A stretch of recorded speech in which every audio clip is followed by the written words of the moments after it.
ठीक है, स्टार्ट करते हैं।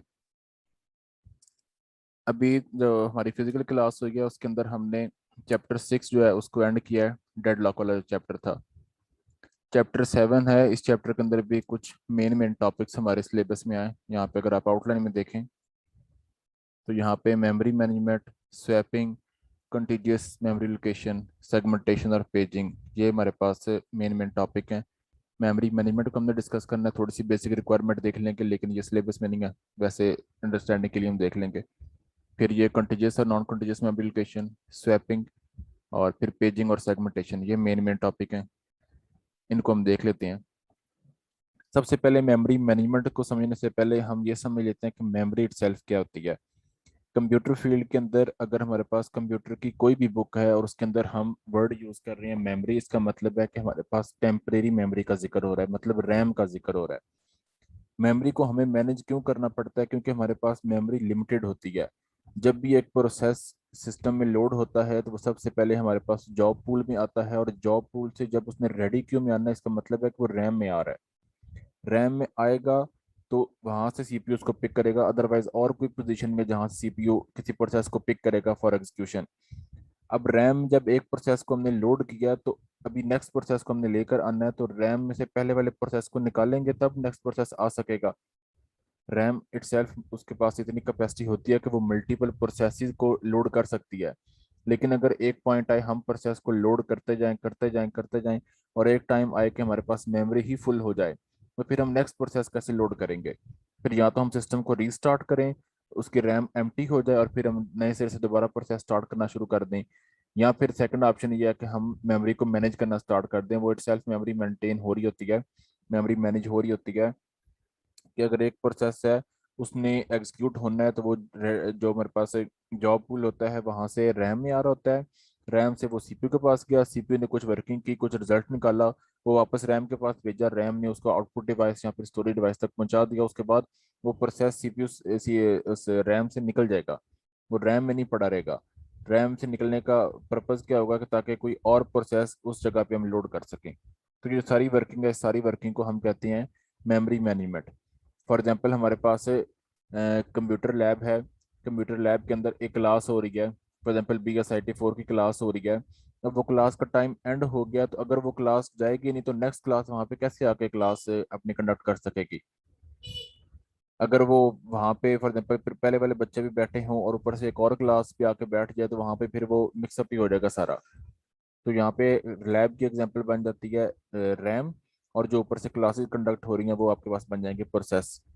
तो पहले वाला एक क्लास निकलेगी लैब से, फिर नई क्लास वहाँ पे आके प्रॉपर जो उसकी क्लास का एनवायरनमेंट है वो बन सकेगा। सेम रैम भी ऐसे ही वर्किंग कर रही होती है। मेमोरी मैनेजमेंट क्या है? रैम को मैनेज करना इस सीक्वेंस में कि रैम आपके पास अवेलेबल रहे, क्योंकि सिस्टम की वर्किंग के अंदर सिस्टम की जो परफॉर्मेंस है उसमें जो मेन रोल प्ले कर रही होती है वो रैम होती है। अगर हम बात करें मोबाइल की, लैपटॉप की, कंप्यूटर की, या फिर कोई भी हमारे पास इलेक्ट्रॉनिक डिवाइस है जिसमें रैम का इन्वॉल्वमेंट है, तो वहाँ पे रैम एक कह लो कि मेन की फैक्टर होती है सिस्टम की परफॉर्मेंस को जज करने के लिए। अगर रैम कैपेसिटी ज़्यादा है तो सिस्टम आपका स्मूथ परफॉर्म कर रहा होगा, अच्छा परफॉर्म कर रहा होगा। और अगर आपकी रैम की स्पीड स्लो है तो आपका सिस्टम स्लो परफॉर्म कर रहा होगा और उसकी वर्किंग स्लो होगी। समझ आई बात की? Yes sir. थोड़ी सी यहाँ पे डिटेल पढ़ लेते हैं, फिर उसके बाद नेक्स्ट जो पॉइंट है उस पर जंप करते हैं। कहता है कंप्यूटर हैज मेन मेमोरी और रैम। मेमोरी कहें, मेन मेमोरी कहें, रैम कहें, ये सारी चीजें एक ही चीज के अबाउट इंफॉर्मेशन बता रही होती है, एक चीज के अबाउट वर्किंग है, वो रैम है। सिंपल आप अपने माइंड में रैम का ना रख लें। Various architecture enable various use of such memory. Internally, memory could be accessed in different ways. Process cannot run unless their code and data structure are in the RAM। वो बात जो मैंने शुरू में आपको बताई कि प्रोसेस हमारा तब तक नहीं चल सकेगा जब तक उस प्रोसेस का कोड, उस कोड मतलब डाटा, कोड मतलब इंस्ट्रक्शन, और डाटा इटसेल्फ वहाँ पे मेमोरी में नहीं आएगा। मेमोरी में अगर होगा तो वहां से सीपीयू उसको पिक करेगा और एग्जीक्यूशन होगी। अगर प्रोसेस रैम में नहीं आया, प्रोसेस लाजमी नहीं कि सारे का सारा 100% प्रोसेस रैम में हो, प्रोसेस का कुछ हिस्सा भी आ सकता है। अक्सर हमारे पास प्रोसेस इतने हैवी होते हैं कि वो रैम में कंप्लीट नहीं आ रहे होते, तो फिर उसका कुछ हिस्सा आ रहा होता है रैम में, और बाकी सारे का सारा जो हमारे पास हार्ड डिस्क होती है या फिर एक्सटर्नल स्टोरेज डिवाइस होती है वहाँ पे पड़ा हुआ होता है। तो लाजमी नहीं कि सारा प्रोसेस हो रैम के अंदर, रैम का कुछ प्रोसेस का कुछ हिस्सा रैम में हो सकता है, लेकिन ये कंपलसरी है कि अगर एक प्रोसेस ने एग्जीक्यूशन करनी है तो उसका कुछ ना कुछ हिस्सा लाजमी इस रैम के अंदर होना चाहिए। It is in the main memory where instruction reside and the interpreted by the processor। कहता है कि हमारे पास जो प्रोसेस है वो रैम के अंदर होता है और वहीं पे वो रिहाइश पजीर हो रहा होता है, और वहां से वो उसको सीपीयू पिक कर रहा होता है। फिर जो प्रोसेस एक प्रोसेस को सीपीयू मिला है, सीपीयू से लेकर किसी और प्रोसेस को दिया जा रहा है, ये सारी वर्किंग तभी पॉसिबल है जब मल्टीपल प्रोसेसेस रैम के अंदर होंगे। कुछ इंपॉर्टेंट पॉइंट्स यहाँ पे बता रहे हैं मेमोरी मैनेजमेंट के लिए। many time an operating system manage many processes. Multi programming environment आप सिंपल अपने माइंड में रखें तो उसमें होता क्या है कि मल्टीपल प्रोग्राम साइमल्टेनियसली रन करनी होती हैं। सिस्टम को मल्टीपल प्रोग्राम साइमल्टेनियसली रन करनी होती हैं। कुछ केसेस में ऐसे होता है कि हमारे पास मल्टी प्रोसेसर इन्वायरमेंट होता है, वहाँ पे हमारे पास एक सिस्टम है, एक कंप्यूटर है, लेकिन उसके अंदर जो सीपीयूज हैं वो ज़्यादा हैं। जब सीपीयू ज़्यादा हैं तो उसका मतलब क्या है कि हर सीपीयू किसी ना किसी प्रोसेस को चला रहा होगा, क्योंकि सीपीयू की यूटिलाइजेशन को हमने 100% करना होता है। तो हर एक सीपीयू एक प्रोसेस चला रहा होगा, लेकिन उन सबको मैनेज करने के लिए रैम एक ही होती है। रैम का साइज ज्यादा होता है, जिस वजह से मल्टीपल प्रोसेसर काम कर रहे होते हैं। सेकंड पॉइंट यहाँ पे बता रहे the code and the data. Code मतलब इंस्ट्रक्शन, डाटा हमारे पास है 2 और 5, और कोड क्या है हमारे पास प्लस, के दोनों को ऐड कर दो।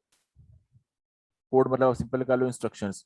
The code and data for a process must be in the RAM before it could be run. वही बात ऊपर जो मैंने आपको बताया कि एक प्रोसेस ने चलना है तो लाजमी वो रैम में सेल्फ हो, या फिर उसका एटलीस्ट कुछ हिस्सा रैम में होना चाहिए, तब वो रन हो सकता है। Process must not be able to access the code and data of the other process without permission, which means that the process must be protected। For example हमारे पास रैम में 10 प्रोसेस लोड हुए पड़े हैं, वो ये नहीं है कि हर प्रोसेस दूसरे प्रोसेस का डाटा एक्सेस कर रहा होगा, वहाँ पे प्रोटेक्शन होती है। जो हमारे पास मेमोरी मैनेजमेंट होती है उसका एक मेन फैक्टर होता है आइसोलेशन, कि हर प्रोसेस का डाटा कोड सारी चीज़ें दूसरे प्रोसेस से अलग होंगी। सेपरेशन वहाँ पे हुई होती है। इसमें एक पॉइंट होता है जहाँ पे हम कहते हैं शेयर्ड मेमोरी। वहाँ पे फिर हमारे पास मेमोरी में डाटा एक उस शेयर्ड मेमोरी में रख दिया जाता है और उसको मल्टीपल प्रोसेस यूज कर सकती हैं। लेकिन शेयर्ड मेमोरी में जो डाटा होगा सिर्फ वही मल्टीपल प्रोसेस में शेयर होता है। बाकी सारे एक प्रोसेस P1 है, P2 है, P3 है। P1 का जो कोड है, P1 का जो डाटा है वो P2 यूज नहीं कर सकता। P2 का जो कोड और डाटा है वो P3 यूज नहीं कर सकता। सारे आइसोलेशन उनमें हुई होती है, अलग अलग होते हैं। वहां पे मेमोरी के अंदर ही हम एक पोर्शन होता है जिसको हम कहते हैं शेयर्ड मेमोरी। अब शेयर्ड मेमोरी में जो कुछ पड़ा हुआ है वो पॉसिबल है P1 भी यूज कर ले, P2 भी यूज कर ले, P3 भी यूज कर ले, लेकिन वो परमिशन होती है तब जिस कोड का वो एक्चुअल में हिस्सा है, जिस प्रोसेस का वो एक्चुअल में हिस्सा है, वो परमिशन उससे लेनी होती है, तब वो डाटा यूजेबल होता है। There is usually not enough RAM to hold the code and data for all currently running process in the RAM। Simple बात है कि हमारे पास इतनी रैम का साइज इतना ज़्यादा नहीं होता कि मल्टीपल प्रोसेस को साइमल्टेनियसली वो अपने पास सेव कर सके। उसका ये होता है कि बस एक को रन किया उसको रैम से निकाल ले, फिर दूसरे को लोड करे, दूसरे को रन किया उसको निकाले रैम से, फिर तीसरे को लोड करे। तो इसके लिए हमें मेमोरी को मैनेज करना पड़ता है। The memory management module is a part of operating system. मतलब सिंपल कंप्यूटर के जो हमारे पास मेन वर्किंग होती है, उस वर्किंग में जो हम कह रहे होते हैं हमारे पास यूटिलिटी प्रोग्राम्स होते हैं। यूटिलिटी प्रोग्राम में एक चीज़ है मेमोरी मैनेजमेंट, क्योंकि कह लो कि सिस्टम का मेन एक की फैक्टर है मेमोरी मैनेजमेंट, क्योंकि रैम ने ही सारे प्रोसेस चलाने होते हैं, रैम के बिना नहीं चल सकते। तो अगर रैम प्रॉपर मैनेज नहीं होगी तो प्रोसेस वर्किंग स्टेट में नहीं आएंगे। In other words, memory management is about sharing memory so that the largest number of process can run in more efficient way। सादी जुबान में उसने बता दिया कि मेमोरी मैनेजमेंट क्या है। नंबर ऑफ प्रोसेसेस को साइमल्टेनियसली उसके साथ मेमोरी शेयर करना, ज़्यादा प्रोसेस लोड करना। ज़्यादा प्रोसेस हम तभी लोड कर सकेंगे जब हमारे पास रैम अवेलेबल होगी। अगर ज़्यादा नंबर ऑफ प्रोसेस लोड कर रहे होंगे इसका मतलब कि सीपीयू ज़्यादा नंबर ऑफ प्रोसेस को चला सकेगा। अगर उसमें लोड ही नहीं होंगे, रैम में लोड ही नहीं होंगे, तो सीपीयू क्या चलाएगा? सीपीयू ने तो पिक ही रैम से चीज़ों को करना होता है। बेसिक रिक्वायरमेंट है कुछ, ये मैं जनरल आपको वैसे बता देता हूँ, लेकिन ये उसमें आउटलाइन में नहीं था। बेसिक रिक्वायरमेंट हमारे पास है मेमोरी मैनेजमेंट की रीएलोकेशन। मेमोरी का एक हिस्सा, एक एड्रेस एक प्रोसेस को मिला है P1 को। फॉर एग्जांपल मैं कहता हूँ कि मेमोरी का एक ब्लॉक मिल गया। अब जब P1 कंप्लीट हुआ तो मेमोरी का वो ब्लॉक फ्री हो गया। अब फ्री होने के बाद उस पे P1 का कोई इख्तियार नहीं है, P1 निकल गया। अब वो मेमोरी का पोर्शन किसी और प्रोसेस को एलोकेट हो सकता है। इस चीज को हम कहते हैं रीएलोकेशन। प्रोटेक्शन मैंने आपको पहले बता दिया है कि अगर हमारे पास रैम के अंदर 10 प्रोसेस हैं तो 10 के 10 प्रोसेस आपस से एक दूसरे से आइसोलेट होंगे। प्रोटेक्शन होगी डाटा की। डाटा को सिर्फ और सिर्फ तभी यूज हो कर सकते हैं जब उनके पास परमिशन हो दूसरे प्रोसेस के डाटा को यूज करने की। नेक्स्ट शेयरिंग, वो जो आपको मैंने शेयर्ड मेमोरी वाली बात बताई है कि हमारे पास मेमोरी का एक पोर्शन होता है जिसको हम शेयर्ड मेमोरी कहते हैं। उसमें जो डाटा लोड हुआ होता है वो मल्टीपल प्रोसेस यूज कर सकती हैं। शेयरिंग में रैम की शेयरिंग भी होती है। Program translation and address space, हमारे पास जब एक सीपीयू को ये एड्रेस जनरेट कर रहा होता है तो वो एक लॉजिकल एड्रेस होता है, मतलब एक्चुअल में एड्रेस नहीं होता। वो लॉजिकल एड्रेस के अगेंस्ट वो ढूंढता है कि हमारे पास रैम में या फिर स्टोरेज कैपेसिटी के ऊपर जो हार्ड डिस्क है वहाँ पे कितनी स्टोरेज कैपेसिटी रिक्वायर्ड है। फिर वो उसके अगेंस्ट फिजिकल एड्रेस एलोकेट करता है, रैम का या फिर हार्ड डिस्क का। और ये हमारे पास इस चीज़ को हम कहते हैं प्रोग्राम ट्रांसलेशन। फॉर एग्जांपल अगर मैं इसी चीज़ को समझाऊं प्रोग्रामिंग से, हमने कहा है कि इंट ए एक वेरिएबल हमने डिक्लेयर किया। तो क्या होगा, हमारे पास जो ट्रांसलेटर है, जो सिस्टम का कंपाइलर है, वो करेगा क्या कि वो सिस्टम से रिक्वेस्ट जनरेट करेगा कि ए नाम का एक वेरिएबल है, उसको मेमोरी रिक्वायर्ड है फॉर एग्जांपल 2 बाइट। अब वो एक लॉजिकल एड्रेस जनरेट करेगा। उस लॉजिकल एड्रेस को वो मैप करेगा फिजिकल एड्रेस के ऊपर कि हमारे पास रैम के अंदर ये वाला पोर्शन अवेलेबल है, इसका साइज 2 बाइट है, ये ए को एलोकेट हो जाएगा। तो ये हमारे पास क्या चीज सारी वर्किंग क्या थी, program translation and address space, जो लॉजिकल एड्रेस को ट्रांसलेट करता है फिजिकल एड्रेस के अंदर। लोडिंग एंड लिंकिंग, वो आपको अगर प्रोग्रामिंग आपने पढ़ी है उसके अंदर आपको शायद याद हो। लोडिंग का मतलब प्रोसेस किसी को लोड करना रैम के अंदर, और लिंकिंग उसके साथ जो एडिशनल फाइल्स होती हैं उनको लिंक कर देना। इसमें फिर आगे आपके पास दो तरह, मतलब मल्टीपल तरह की लोडिंग होती है। खैर इनको हम स्किप करते हैं, इनमें से कोई हमारे काम की चीज़ नहीं है।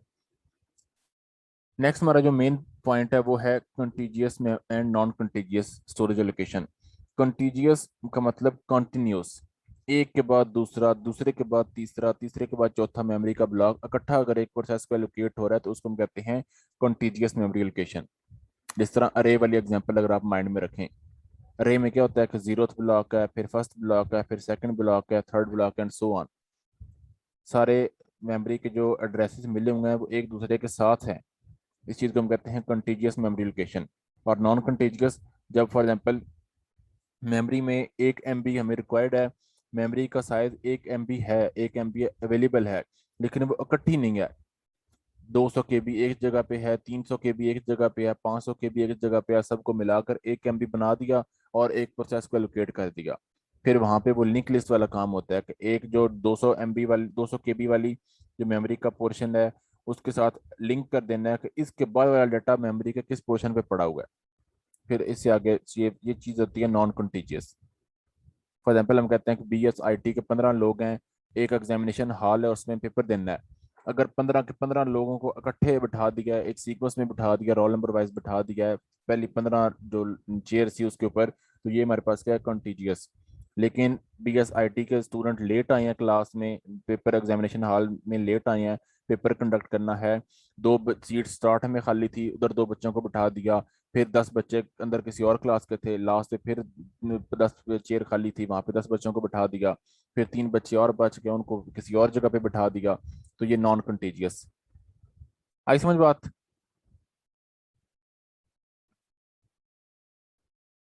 Yes, sir.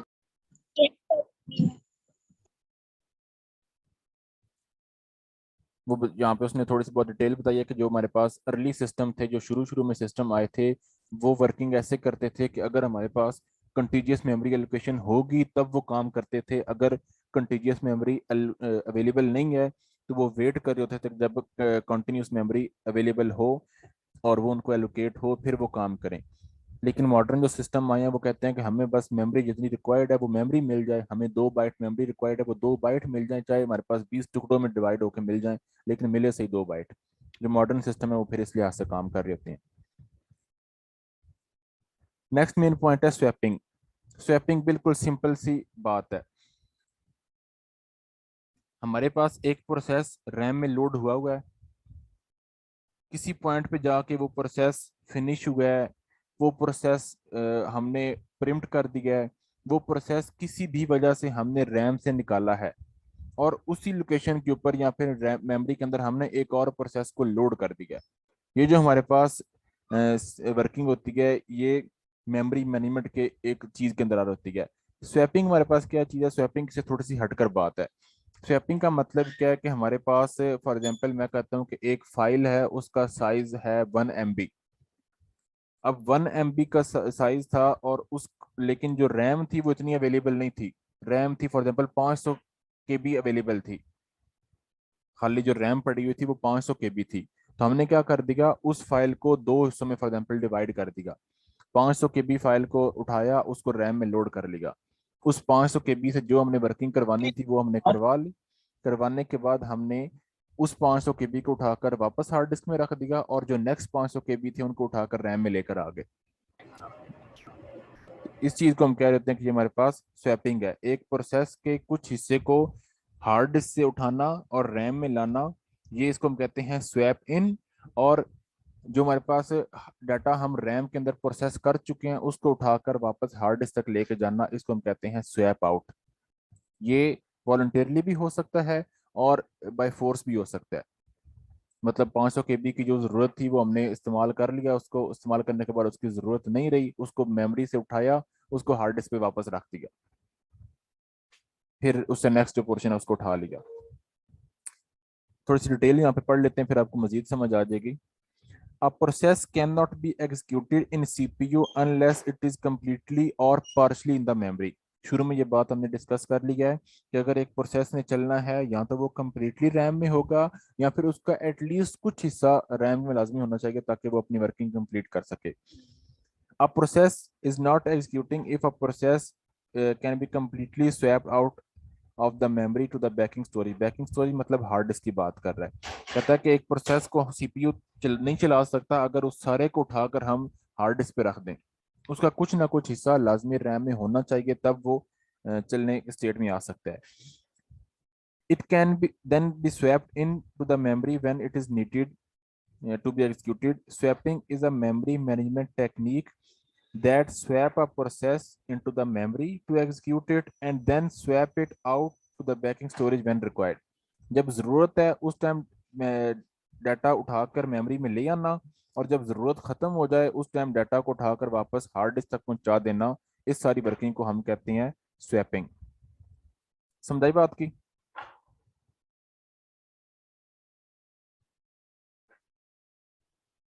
यस सर आगे। यहाँ पे उसने सारी वो बात समझाई भी है कि ये हमारे पास मेमोरी वाला एरिया है, ये हमारे पास हार्ड डिस्क है। हमने क्या किया कि हार्ड डिस्क से डाटा को उठाया, रैम में लेकर आ गए, ये स्वैप इन। जो रैम में डाटा मौजूद हम उसको इस्तेमाल कर चुके हैं या फिर उसको हमने बाय फोर्स निकाला है, तो उस डाटा को उठाकर वापस हमने रख दिया हार्ड डिस्क के ऊपर, तो इसको हम कहते हैं स्वैप आउट। कंप्यूटर का या फिर ऑपरेटिंग सिस्टम का वो हिस्सा जो ये सारा काम कर रहा होता है उसको हम स्वैपर कह रहे होते हैं।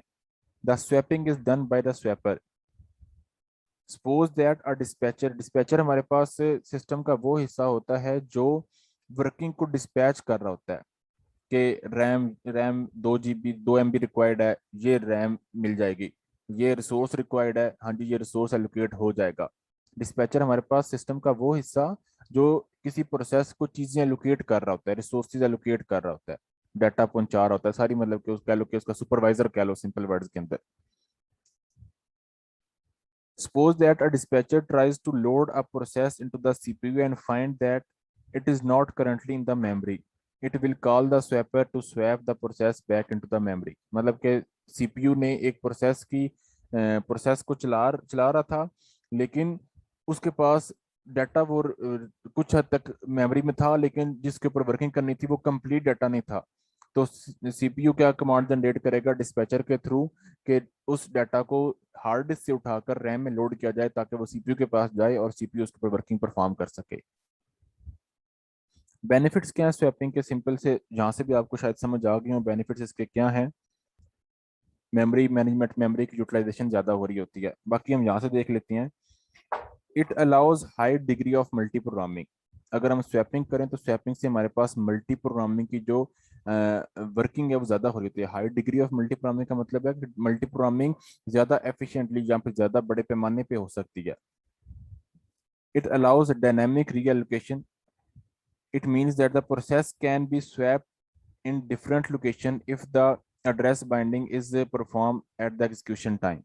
इसमें कहता है कि डायनामिक एलोकेशन भी हम कर सकते हैं। इसका मतलब क्या है कि फॉर एग्जांपल हमने हार्ड डिस्क से एक डाटा उठाया रैम के अंदर, उसको रैम में यूटिलाइज करवाया है, रैम फुल हो गई है या फिर रैम में हमने किसी और डाटा को लोड करना था, हमने वो डाटा जो अभी इस्तेमाल नहीं हो रहा उसको उठा के वापस हार्ड डिस्क पे रख दिया। अब जब उस डाटा की जिसको हमने उठाकर हार्ड डिस्क पे रखा है उसकी दोबारा अगर जरूरत पड़ गया तो उसको उठा के दोबारा रैम में ले आए, अगर तो वो सेम एड्रेस अवेलेबल है जिसके ऊपर वो पहले मौजूद था तो इशू वाली बात है, को नहीं है। अदरवाइज अगर वो एड्रेस नहीं मौजूद मेमोरी का, वो किसी और प्रोसेस को एलोकेट हो गया है, तो जो डाटा उठा कर लाए हैं उसको मेमोरी में जो जगह अवेलेबल है वहां पे लोड कर दें। अगर जितनी उस डाटा की स्पेस रिक्वायर्ड है उतनी अगर अवेलेबल है तो उसको वहां पे लोड कर दें। इस चीज को हम कहते हैं कि ये हमारे पास डायनामिक लोडिंग है, डायनामिक रीएलोकेशन है। कि लाजमी नहीं कि सेम एड्रेस जिस पे वो पहली दफा लोड हुआ था अगर वो एड्रेस नहीं अवेलेबल, कोई और अवेलेबल है वहां पे लोड कर दें, तो ये हमारे पास डायनेमिक रीएलोकेशन। मतलब फॉर एग्जांपल क्लास में असमा आई है, उसने जो पहले दिन आई है क्लास में लैब में आई है, तो वो चेयर नंबर जो फर्स्ट चेयर थी उसके ऊपर बैठ गई है। और सेकंड डे वो आई है फर्स्ट चेयर के ऊपर आकर कोई और बच्चा बैठ गया तो वो किसी और चेयर पे बैठ गया, जो उसको और चेयर अवेलेबल थी उसके ऊपर वो बैठ गई है। तो ये हमारे पास क्या है, डायनेमिक रीएलोकेशन। जगह उसको मिल रही है, वो जगह नहीं जो फर्स्ट टाइम मिली थी लाजमी नहीं कि वो सेम ही हो, कोई और मिल गया, तो इस चीज इस वर्किंग को हम कहते हैं dynamic reallocation. It provide better memory utilisation, वो मैंने आपको शुरू में बता दिया कि इससे हमें मेमोरी की जो यूटिलाइजेशन है वो ज्यादा हो जाती है, मेमोरी इस्तेमाल ज्यादा हो रही होती है। मेमोरी ज़्यादा इस्तेमाल हो रही है मतलब नंबर ऑफ प्रोसेसेस ज़्यादा मेमोरी के अंदर लोड हो रही हैं। अगर मेमोरी में ज़्यादा नंबर ऑफ प्रोसेसेस लोड हो रहे हैं इसका मतलब क्या है कि सीपीयू ज़्यादा नंबर ऑफ वर्किंग, ज़्यादा नंबर ऑफ प्रोसेस पे काम कर रहा है। अगर सीपीयू ज़्यादा नंबर ऑफ प्रोसेस पे काम कर रहा है इसका मतलब कि सीपीयू की यूटिलाइजेशन बेटर हो रही है। और अगर सीपीयू अच्छा परफॉर्म कर रहा है इसका मतलब कि आपका सिस्टम बड़ा स्मूथ चल रहा होगा। और अगर किसी पॉइंट पे जाके मेमोरी की यूटिलाइजेशन कम हो जाए, प्रोसेस जो है वो कम चलना शुरू हो जाए, तो आपका सिस्टम और स्लो होता जाएगा। सिर्फ इस चीज को सोच सोच के कि मैं मेरी जो यूटिलाइजेशन है वो 100% क्यों नहीं है। लास्ट बता रहा point, it can be applied on the priority based scheduling algorithm to improve performance. कि मेमोरी किस प्रोसेस को देनी है, किस प्रोसेस को नहीं देनी, किस प्रोसेस को एलोकेट करना है, किस प्रोसेस को हमने स्वैप, किस प्रोसेस के डाटा को हमने स्वैप आउट किया तो कब स्वैप इन करना है। कहता है कि लाजमी नहीं कि ये हर बार रिक्वेस्ट जनरेट होगा तो हर बार ही वो उसको चलाए और स्वैप इन स्वैप आउट करता रहे। कहता है कि इसके लिए हम प्रायोरिटी बेस्ड एल्गोरिथम भी इस्तेमाल कर सकते हैं। प्रायोरिटी बेस की जिसकी प्रायोरिटी, जिस प्रोसेस की प्रायोरिटी ज्यादा है उसको पहले स्वैप इन कर लो, उसको चला लो, बाद में किसी और जो लो प्रायोरिटी वाला प्रोसेस है उसको चला लें। क्लियर है?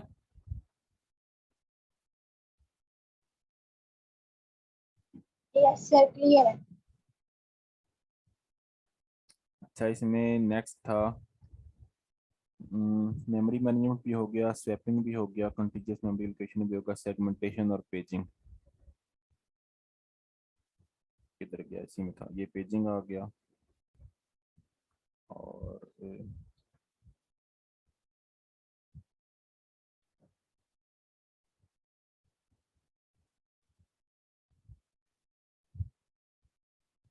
ये थोड़ा बोर्ड पे समझाने वाली चीज़ है, ये इधर समझ नहीं आएगी आप लोगों को।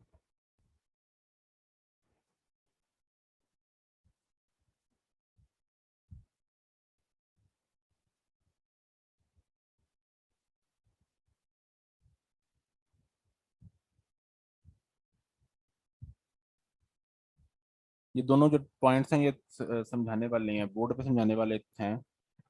तो ये जो हमारी नेक्स्ट क्लास होगी नेक्स्ट फिजिकल क्लास मेरा ख्याल आया को नहीं। सुबह तो है क्लास से काफी